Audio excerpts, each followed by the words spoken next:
Praise the Lord, church. Praise the Lord. I just wanted to say a few words today. और मैं आज कुछ शब्दों को कहना चाहता हूँ. On August 10th, I'm completing 4 years of trusting in Christ. और अगस्त 10 तारीख को मैं जब यीशु मसीह को विश्वास किया तो 4 साल अभी कंप्लीट होने वाला है. Yeah, 4 years ago in 2016, August 10th, I made this decision. और 4 साल पहले मैंने एक डिसीजन लिया अपने जीवन में. And from that day onwards, I became a child of God. और वही दिन से लेकर आज तक मैं यीशु मसीह की संतान हूँ. And today I am standing with my new family in Christ Jesus. यीशु मसीह में नए परिवार के आगे मैं खड़ा हूँ इस समय. And I am really happy. और मैं बहुत ही खुश हूँ. And I would give anything for this life that I have in Christ Jesus. और ये जीवन के लिए मैं कुछ भी दे सकता हूँ जो मेरे जीवन यीशु मसीह में है. I just wanted to thank my Lord and my God, my Savior, और मेरे उद्धारकर्ता प्रभु यीशु मसीह को मैं इस समय धन्यवाद देना चाहता हूँ. for having mercy upon a sinner like me. और हमारे ऊपर दया करने के लिए जो हम पापी हैं. Because I didn't deserve His mercy. क्योंकि उसकी जो प्यार को मैं योग्य नहीं हूँ. And He still had mercy on me. लेकिन फिर भी वो मेरे ऊपर अपने दया को रखता है.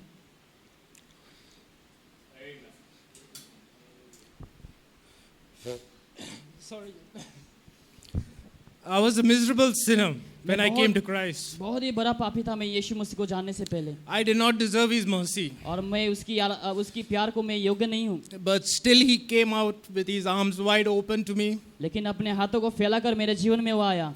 And He saved me from what I was. और जो मैं था उससे वो परमेश्वर ने मुझे बचाया.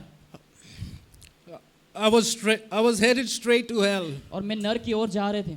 And I thought I knew everything. और मुझे लगता था कि मुझे सब कुछ पता है. I was very arrogant and very proud. और मैं बहुत ही घमंडी और बहुत ही परमेश्वर के विरुद्ध काम करता था. Still the Lord had mercy on me. लेकिन फिर भी परमेश्वर ने अपने दया को मेरे ऊपर रखा. And time after time He came and showed me His love. लेकिन हर समय परमेश्वर मेरे पास आकर अपने प्यार को दिखाया.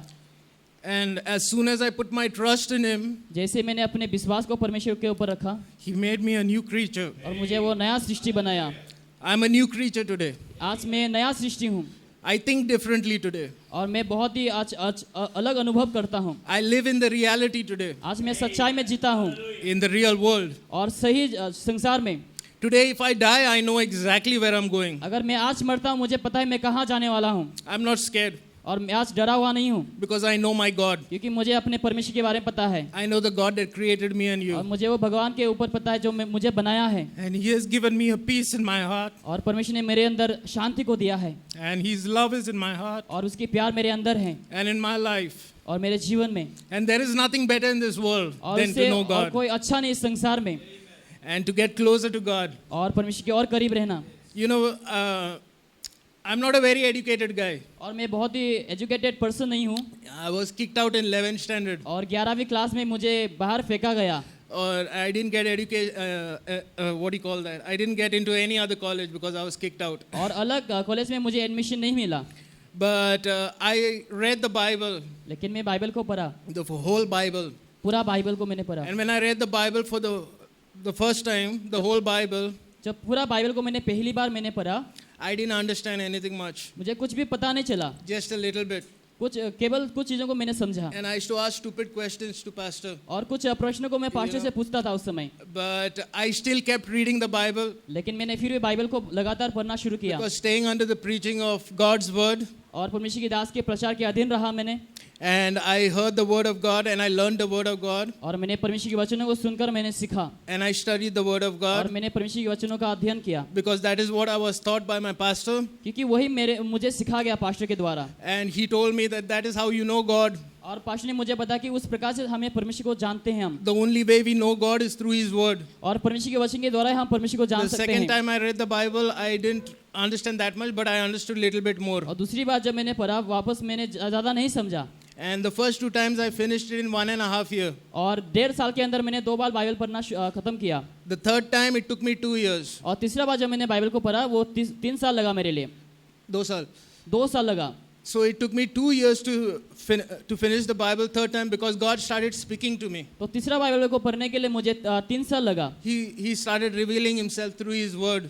और वो अपने वचनों के द्वारा मुझे दिखाने लगे He started giving some kind of a peace, and His love started flowing through my life. और शांति को प्यार को परमेश्वर ने मेरे जीवन में देना शुरू किया He gives a purpose to your life. और मेरे जीवन में वो उद्देश्य को देने लगे And there is nothing better than knowing the Lord. और परमेश्वर को जानने से अच्छा और कोई चीज़ नहीं है। I just wanted to encourage the church मैं आप सभी को उत्साहित करना चाहता हूँ that if you know to read, अगर आप बाइबल पढ़ना जानते हैं you don't have an excuse not to तो आपके पास read ऐसा the कोई Bible.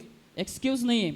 You need to know God more clearly, more dearly, आपको और करीब से परमेश्वर को जानना है because without knowing God, there is nothing else better in this world to do. क्योंकि अगर हम परमेश्वर को नहीं जानते उससे अच्छा और कुछ नहीं है हमारे जीवन Everything में else is a lie. और सब कुछ झूठ है। I try to live my life according to the media, what the TV would teach me, all the programs and serials. और दूरदर्शन वगैरह जो कुछ सिखाते थे उस प्रकार से मैं जीने के लिए कोशिश करता था But that is not reality. लेकिन वो सच्चाई नहीं है। Only God can teach you reality. लेकिन केवल परमेश्वर आपको सत्य को सिखा सकता है। So I just want to encourage the church. तो मैं आप सभी को उत्साहित करना चाहता हूँ We got to grow together हमें एक साथ बढ़ना चाहिए under the authority of God's word. और परमेश्वर की वचन के अधीन में।